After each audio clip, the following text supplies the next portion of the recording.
ఏపీలో అసమర్థ పాలన కొనసాగుతుందని వైసీపీ విద్యార్థి విభాగం గుంటూరు జిల్లా అధ్యక్షులు వినోద్, యువజన విభాగం నాయకులు కల్లం హరికృష్ణారెడ్డి ఆరోపించారు.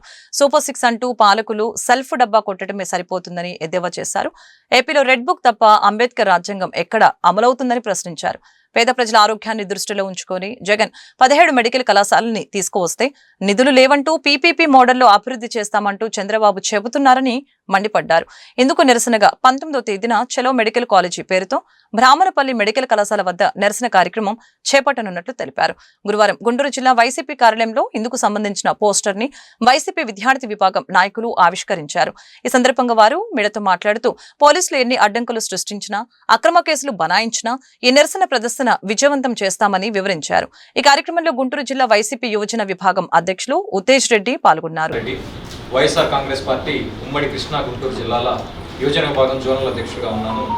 ఏదైతే మాజీ ముఖ్యమంత్రి వైఎస్ఆర్ కాంగ్రెస్ పార్టీ అధ్యక్షులు శ్రీ జగన్మోహన్ రెడ్డి గారు పిలుపు మేరకు మా ప్రభుత్వ హయాంలో, గత ప్రభుత్వ హయాంలో ఈ రాష్ట్రంలో ప్రతి జిల్లాలో కూడా ఒక సూపర్ స్పెషాలిటీ హాస్పిటల్, అలానే ఒక ప్రభుత్వ మెడికల్ కాలేజ్ ఉండాలి, పేదవారికి ఉచితంగా వైద్య విద్య మరియు వైద్యం అందజేయాలన్న ఉద్దేశంతో, సంకల్పంతో మరి ఆనాటి ముఖ్యమంత్రి జగన్మోహన్ రెడ్డి గారు 17 మెడికల్ కాలేజీలు ఈ రాష్ట్రానికి తీసుకురావడం జరిగింది. అందులో 5 ఆల్రెడీ ప్రారంభమై క్లాసులు కూడా నడుస్తున్నాయి. ఇప్పుడు 3వ సంవత్సరం కూడా క్లాసులు నడుస్తూ ఉన్నాయి. మరికొన్ని నిర్మాణ దశలో ఉన్నాయి. ఈ కూటమి ప్రభుత్వం 15-16 నెలలు అవుతున్న అధికారంలోకి వచ్చిన ఒక్క ఇటుకు కూడా దాని మీద పెట్టకుండా, వాటిని నిర్మించాలన్న ఆలోచన చేయకుండా, కేవలం ఇవాళ రాష్ట్రంలో మీరు గమనిస్తే ఈ కూటమి ప్రభుత్వంలో రెండు జరుగుతున్నాయి. ఒకటి, వారు ఏదైనా చేయలేకపోతే, ఎగ్జాంపుల్ యూరియా సరఫరా చేయలేకపోయినా, విద్యార్థులు సకాలంలో ఫీజు బకాయిలు చెల్లించలేకపోయినా కానీ, ఎవరైనా రైతులు కానీ విద్యార్థులు కానీ రోడ్డు మీదకి వచ్చి మాకు అన్యాయం జరుగుతుంది, మాకు న్యాయం చేయండి అంటే, వీడు వైఎస్ఆర్ కాంగ్రెస్ పార్టీ వాడు, వీడికి మేము సమాధానం చెప్పాల్సిన అవసరం లేదని ఈ 164 మంది ఎమ్మెల్యేలు, వాళ్ళ తాలూకా ఎంపీలు కూడా ఇదే మాట చెప్తా ఉన్నారు. ఈ రాష్ట్రంలో ఎవరన్నా బయటకు వచ్చి ఒక వ్యక్తి మాకు ఈ ప్రభుత్వం ద్వారా అన్యాయం జరుగుతుంది, మేము నష్టపోతున్నామంటే వారికి వైసీపీ ముద్రేసేసి వీళ్ళ మాటలు పట్టించుకోవాల్సిన అవసరం లేదనే కార్యక్రమం ఒకటి చేస్తూ ఉన్నారు.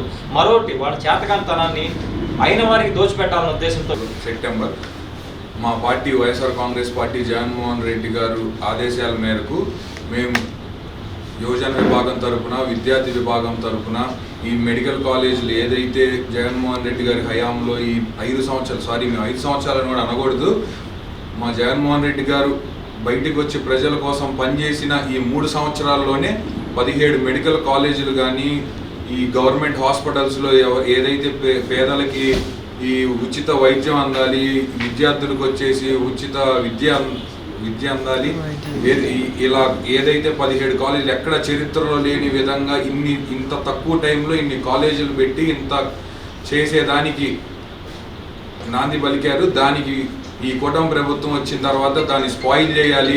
రేపు జగన్మోహన్ రెడ్డి గారికి ఈ పేరు నిలబడుతుంది, పేదలందరికీ వైద్యం అందిద్ది, విద్యార్థులందరికీ విద్య అందిద్ది, వీళ్ళందరూ రేపు జగన్మోహన్ రెడ్డి గారి పేరు గుర్తుపెట్టుకుంటారు. రాజశేఖర్ రెడ్డి గారు లాగే ప్రతి ఒక్కరూ జగన్మోహన్ రెడ్డిని గుండెల్లో పెట్టుకుంటారనే ఇదితో ఈ కూటమి ప్రభుత్వం దీన్ని ఇలా చేస్తుంది.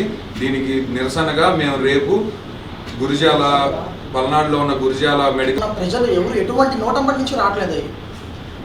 సూపర్ 6 హామీలు మేము చేసేసామంటూ ఏదో ఒక సభ పెట్టి సెల్ఫ్ డబ్బా కొట్టుకుంటూ మేము చేసేసాం సూపర్ డూపర్ 6 అంటూ వాళ్ళు మాట్లాడే విధానం చూస్తుంటే ఆఖరికి సెల్ ఫోన్ కూడా తెచ్చింది నేనే అనే విధానాన్ని మాట్లాడి మైండ్ తప్పించిపోతున్నాడు. అతను మంగళగిరి సాక్షిగా, మంగళగిరి పానకాల స్వామి సాక్షిగా ప్రస్తుతం ఉన్న విద్యాశాఖ మంత్రి నారా లోకేష్ గారు, ప్రస్తుతం ముఖ్యమంత్రి తనయుడు ఏమన్నాడు ఎలక్షన్ హామీలో?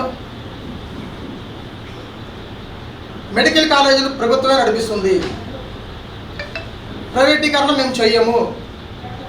పానకాల స్వామి సాక్షిగా అది అబద్ధమా? అది నువ్వు చెప్పిన హామీ కాదా? ఆంధ్ర రాష్ట్రంలో ఇప్పుడు ప్రస్తుతం అంబేద్కర్ గారు రాసిన రాజ్యాంగం నడవట్లేదు. అది పనికిమాలిన బుక్ అంటారు. ఆ బుక్ రాజ్యాంగం నడుస్తుంది. కోతికి కొబ్బరి చూపిస్తే ఏం చేసిద్ది? అదేవిధంగా ఈ కూటమి మాటలు విని ప్రజలు మోసపోయి కూటమికి అధికారం చేపట్టారు. కోతి ఏదైతే చేస్తుందో వీళ్ళు అధికార